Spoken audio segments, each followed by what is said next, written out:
Hello everybody, this is Kyrix with another edition of This Week in Kyrix. Today is Wednesday, August 16th? Yes, of 2017.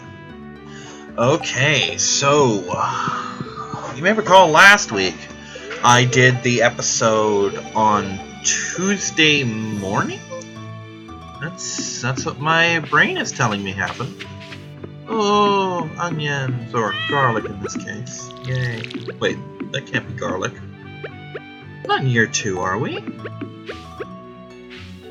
I don't... Yeah, we must be. If I've got a field full of goddamn garlic, it must be year 2.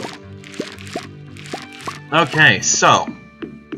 last week... HeroClix. Oh boy, I've had a lot of shit happen this week, too. HeroClix. I ended up coming in 2nd place. It was pretty good, actually. I got fucked out of 1st place by 10 points. Not that I'm implied that my opponent did anything, you know, underhanded other than, you know, winning. No, my opponent earned those points, but basically if I hadn't fucked up with one little thing in the last minute, I'd have possibly positioned myself much better for the tournament. But it was fun. Didn't get anything for that tournament because we were pretty much out of prizes at that point, so, you know, it happens. But then again, half the time I don't care about prizes anyway, and half the time I get all of them anyway, one way or the other. Because over the years, the judge is pretty familiar with what kind of figures I play, and tends to reserve at least one of the prize that I would want the most for me, you know? Like, I came in dead last and got one of them just for good sportsmanship. Which almost certainly was a case of here. I don't want you to miss this figure that I know you're going to want, you know? And there's nothing wrong with that, at least not from my perspective.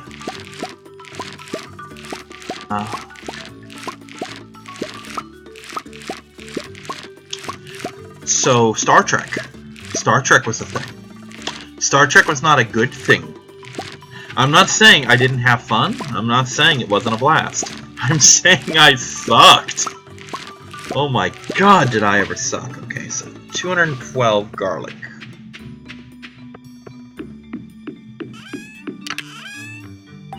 See, I've actually been playing my own game lately. Okay.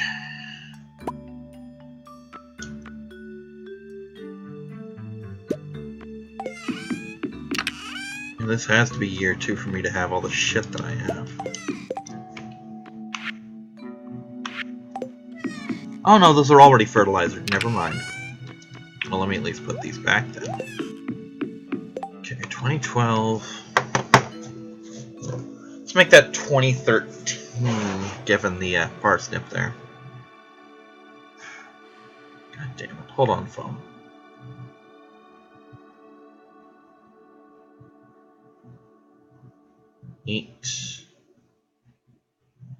I'll need 187 garlic seeds. I can do that. Coffee is the crop that keeps on giving.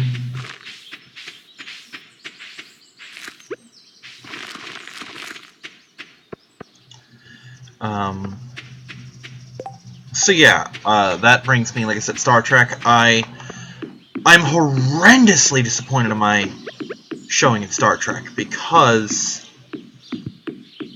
of how I lost the first round. Losing the first round, not that big a deal. You lose. You know, it happens all the time. No, well, especially in Star Trek, it happens all the time because I'm nowhere near on the tier of Star Trek that I am of, say, HeroClix. But, so, first round. I'm in a good position. We're at the end. We're literally on the last round. I have the Hathaway, which is a Constellation-class ship. And it's in position, or at least I thought it was in position, to take a good shot at this Romulan ship. Well, the planet was in the way, so it can get a target lock.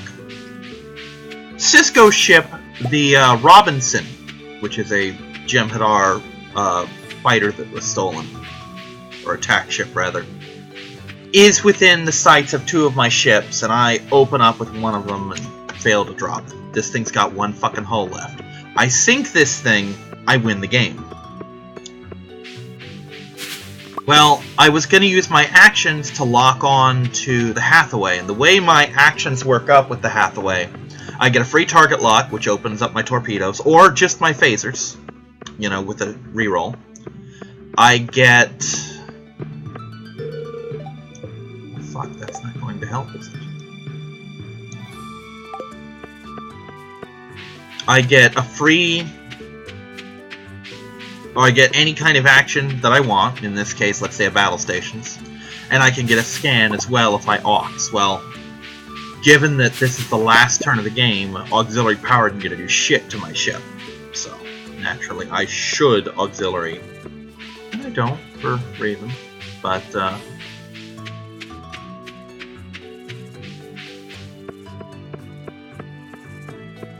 those reasons being that I'm a goddamn idiot. But, anyway. Because I didn't spend my actions against the fucking Robinson like a smart person would, it cost me the game. And I never really recovered from that for the rest of the game. I ended up going on to lose all 3 rounds. With points, don't get me wrong, I took out a ship in every round. So I didn't get completely shut out, but I did fucking get swept under the rug where I belong. Because that's where garbage fucking goes. But yeah, I don't get me wrong, I had fun. It was a fun tournament. It was a nice, big tournament, and I like big tournaments. It's just, I did garbage. And like I said, there's no kind of loss worse than the loss that comes about from you being a goddamn idiot. And that's exactly the kind of loss I experienced that day. And it pissed me off. HeroClix today, probably not going to happen, because, for one thing, I don't even know how much longer we're going to be on Wednesdays. We'll probably be off this week or next. I've already missed it. But I happened to look on the bookstore's Facebook thing yesterday, because, you know, I'm subscribed to them, so it's like, hey, here's an event from the bookstore. You should look at this bookstore event. And I did. And it's like, hey, we got a book signing today. I'm like, oh, that's cool. What time? I wasn't going to go, because I don't know most of these authors, but 6 to 8. Well, we play HeroClix during that time. There was an RPG that we were trying to get running up there that ended up ultimately failing, due to the fact that we never played a second time. But one of the interruptions to it was, quite simply, we're having a book signing, so we need all the tables, or we need the table space. And there's nothing wrong with that. Keep in mind, this place is primarily a bookstore. If they gotta kick us to the curb for a week, that's fine. They have to sell books, you know? The fact that they're a fucking bookstore willing to host gamers in the first place is just the best. You know, that's pure fluff right there. I don't begrudge them for an instant the fact that they can't host us for a week. But if they can't handle a D&D game, which takes up a single table in a single corner of the store while a book signing's going, you think they're going to host a HeroClix game, which takes a large chunk, all of the tables, and anywhere from a half a dozen to a dozen fairly rowdy, foul-mouthed gamers? Not gonna happen. There's no way in hell they've got room for us in that situation. So I'm gonna save myself the 45 minutes of pedaling and stay home. Unless the judge specifically texts me saying, hey, you gonna make it today, no? Then I'm probably just gonna sit on my ass today. So, that brings us to the remaining elephant in the room. Kyrix, you, keep skipping Pokemon. I did, but that's because I wanted to do it all at once. So last week's Pokemon, I seem to recall doing moderate, you know, which is to say I lost about as many matches as I won, which for me is kind of garbage. For a normal person, oh, that's okay, but I tend to win a lot there. We have been doing multi-battles a lot, which is nice, because multi-battles allows 4 of us to play at the same time. And it lets us work on teamwork skills.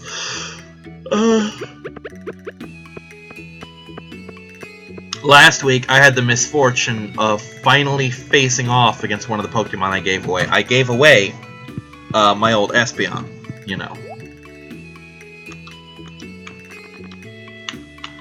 And unfortunately, I gave it away to a kid who pays attention to how that fucking thing is used. And fun fact, that little bitch is just as hard to drop when you're on the receiving end as when you're on the directing end of it. Unfortunately, I know all the various ways to kick that thing off, so aside from one single one-on-one battle with me, he hasn't been able to score a win with it since. Because he's had the misfortune of fighting the guy who literally bred and raised it, you know?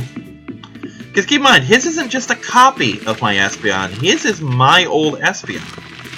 The one I replaced. Because I finally have a female one. And, how I got around that was kind of cruel. I dug out my old Mewtwo Y and gave it Psych Up. Psych Up is a move that a lot of competitive things probably see, but not so much on our end. What it does is you pick a Pokemon and copy, don't steal, copy all of its stat changes. And the whole thing around Espeon is it's built around, hey, I've got a lot of fucking stat changes, whoop-de-doo, you know? So, having it with a lot of fucking stat changes has effects, obviously. And the reason it's built around that is it's got a move called Stored Power that is 20 power per stat change. So if you have 10 stat changes, that's a 200 power move. That's incredibly lethal. You know? Well, Mewtwo, while it was doing its bullshit thing, stole all its fucking stats. So here's a Pokemon that just flat out is stronger than Espeon, now with the exact same stat changes as Espeon. Yeah, Stored Power is still hitting like a truck because it's a powerful move, but it's not very effective against Mewtwo, so it's not doing nearly the kind of damage he really needs to drop me. And in the end, I ended up winning the attrition game with him because I started using Calm Mind to buff my special attack and special defense. And Stored Power, by the way, targets special defense. And then I would follow up with Psystrike, which is Mewtwo's signature move, which, while being a Psychic attack move, attacks defense, which is something he wasn't able to buff any more than he already had. And eventually, he just succumbed. That's how that works, you know? But then I proceeded to just destroy him with a series of other things this week. I do think I lost like a battle or two, but that's mostly due to the fact that one of them was running a lot of Intimidate, which Intimidate is as soon as they hit the field, they drop your attack. And I run a lot of physicals, which goes based off attack. So if you keep dropping my attack, you're gonna do some damage, as it were. Not much I can do about that in the long run, you know. I was finally inspired to get off my ass and train my Vulpix/Ninetales, which I have done. It's only been a day, and I've already gotten the thing ready. I actually lucked out in two big ways. One, the Ninetales that I had been using was already really good. It was only missing 2 of the 6 or the 5 stats. Well, it had attack, so that was one of the stats I didn't want to fuck with. But it had 2 of the stats already. All but 2 of the stats are already perfect, those 2 being speed and special attack. And I just bred that, trying to get a good 5er, and ended up getting a 6er. So, I ended up with a literally perfect Vulpix. You know, she has the right nature, the right ability, which I was real excited about, and then I remembered, oh shit, she could have the wrong ability. She did not. And she had perfect stats in every field, so I don't need to do shit to her. Except Eevee Trainer, which I finished just a little bit ago. And level her up, which I'm still working on. And then I just put a fucking Ice Stone on her, and into town we go. You know what I mean? And she promises to change the face of battle in quite a big way. Yay, leaks. I'm gonna need these, possibly. So yeah, we're gonna do some mine shit today. In addition to that, there's a couple other Pokemon I'm gonna need to get on, as it were. Like, I need to start playing my Pokemon Blue a little bit, because I want to get the legendary bird, which I neglected to do last time because I'm in a hurry. I want to get a new Mewtwo, I want to get a physical Charizard ready, you know, shit like that. Fun shit like that. And once all that's said and done, I will be really good. I actually need to get 2 new Charizards, so I'm going to have to play through the game twice. Not Charizards, Mewtwo's, sorry. I need to get a Mewtwo X and a Mewtwo Y. Because I have a Mewtwo Y that's not shabby at all, but it's also not quite what I need. I mean, he gets the job done, but he doesn't do what I need him to do. And then once I have him, I can work on Mewtwo X, and then no one knows what Mewtwo they're getting. Because they'll look identical. It's like, okay, is this X or is this Y? Do I need to prepare for big physical attacks or big special attacks?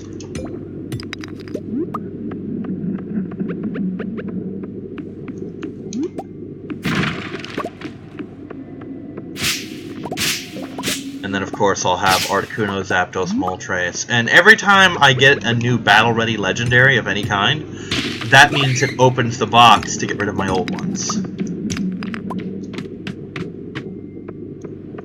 Like, yesterday there was this kid who was trying to get Lunala. And I just hooked him up, you know? I'm like, hey. Because I was already messing with one of the kids' Pokedex. Because he wanted the Pokedex, I'm like, here, give me your game, and I'll just Pokemon Bank him all over there, and then Pokemon Bank him back, and I did. Took me 2 trips, as it were, to do so, because he had so many full boxes. Good for him, by the way. Means he's been working on shit. But I gave him all but 2 Pokemon. Well, technically 3. But, and if I weren't in the middle of battling and shit, I could have given him those last ones too. But I was, so I didn't. Oh, these little cuties. Hi, cutie. Okay, that's cool. And the kid was trying to get Lunala. I'm like, here, give me your game, because they were off to do some quiz. So while he was doing the quiz, I just took my old Lunala, because I have one that's trained, you know, that I actually raised specifically to be my Lunala, which meant my old one for the Pokedex wasn't necessary anymore. So I just gave it to him. And apparently he started whooping ass with it, which isn't too surprising, because I guarantee I, at the very least, did something with it, you know. Because the thing I have to remember is, the Pokemon that I get rid of aren't necessarily bad, they're just not optimal. That's what he ran into. It's like, oh, I didn't give him a shitty Lunala. It's shitty from my perspective, but that's just because I'm min-maxing shit. You know? Lunala that I gave him was perfectly serviceable. And against someone who's not IV breeding and EV training, he's gonna clean house with it, you know? And that's the thing I need to keep reminding myself, is that I don't have a lot of shitty Pokemon, if I have any at all. It's just, I'm so fucking judgmental about what makes them good.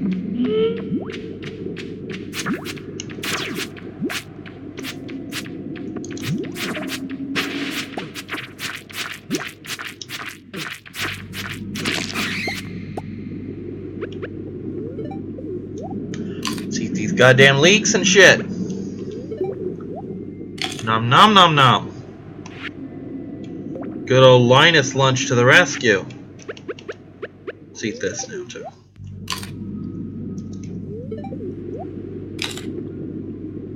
Can I eat the crab? I can't eat the crab. actually kind of upset about that. I don't even eat shellfish, and the fact that I can't eat the shellfish kind of upsets me a little bit. That's really stupid. Stupid that that upsets me, not that I can't eat it raw.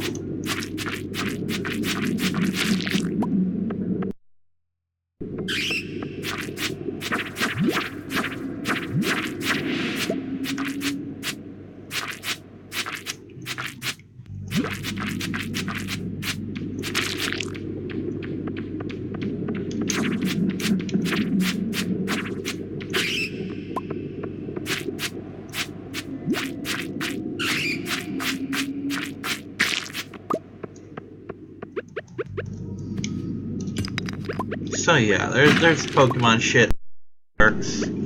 I have, it's stalled for the time being. It'll resume soon enough, but I had been working on my villain run of Infamous, or my infamous run of Infamous, technically, because that's what it's called when you're not bad, you're infamous. Then again, why get the name Infamous if you're not gonna fucking use it, right? Yeah, I got some work to do on that, basically. Long story short. Not too much. I could probably beat it in a little under a week, and then I've got to get both runs of Infamous 1 up and online. Which, what I might honestly start doing is just putting shit up in bulk in private mode, and then making minor tweaks here and there to make it serviceable. Which really seems worthwhile to me, personally. And again, I'm not exactly known for my stellar judgment, am I?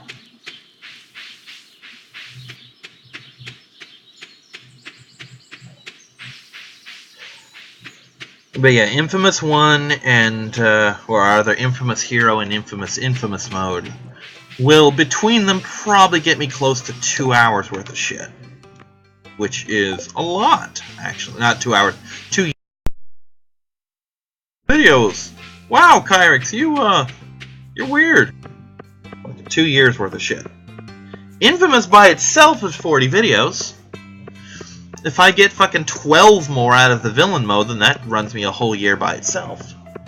And I think well no, I'm on like 4 episodes now, but I can probably pull at least 12 out of it. It'll be enhanced by the fact that I'll be cutting out all the search missions. Like, oh, I'm gonna try and look for this because I already have it off screen, kind of thing.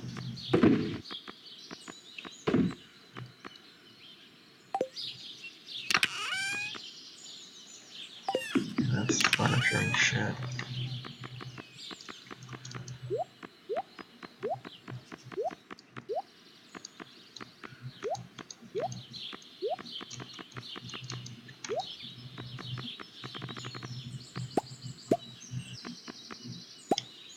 There's a jade.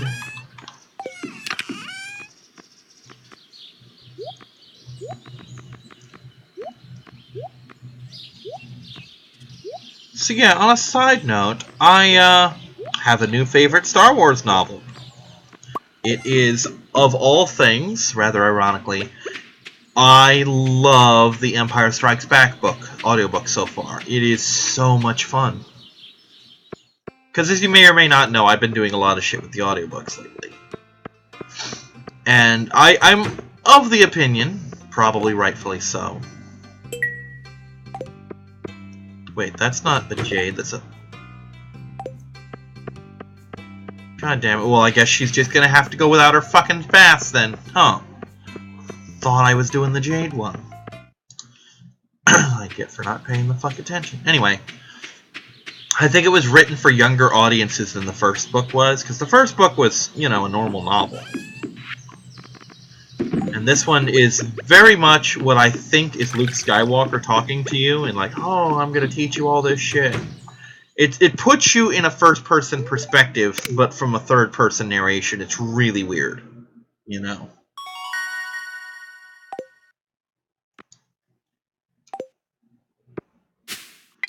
But it's so much fun listening to, like I said, I assume Luke, because I'm not done with it yet. He's just now getting to the training with Yoda. And, We're just gonna call him Luke. But anyway, Luke has the best description for a Wookiee I've ever heard in my life. That description being, it's like, he's describing Chewbacca as, he looks like a barbershop floor came to life and is now fixing a spaceship. If there is a better, more accurate description for what Chewbacca looks like, I haven't heard it yet. That pretty much sums him up in a nutshell right there. He's a barbershop floor come to life fixing a spaceship. Anyway, there's really nothing going on in today's day that I need, that really requires my attention, because I completely missed the fucking gypsy lady yesterday. Because I have all the sprinklers now. Sprinklers are doing all my work for me, minus the harvesting and planting. So there's no work on the farm, not in the harvest. I just did a mine run. I'm not really in the mood to do another one. So we're just going to end here, because I've run out of shit to talk about. So, I will see you all next week. I hope you had fun this week. I did. We'll see what next week brings for all of us, yeah?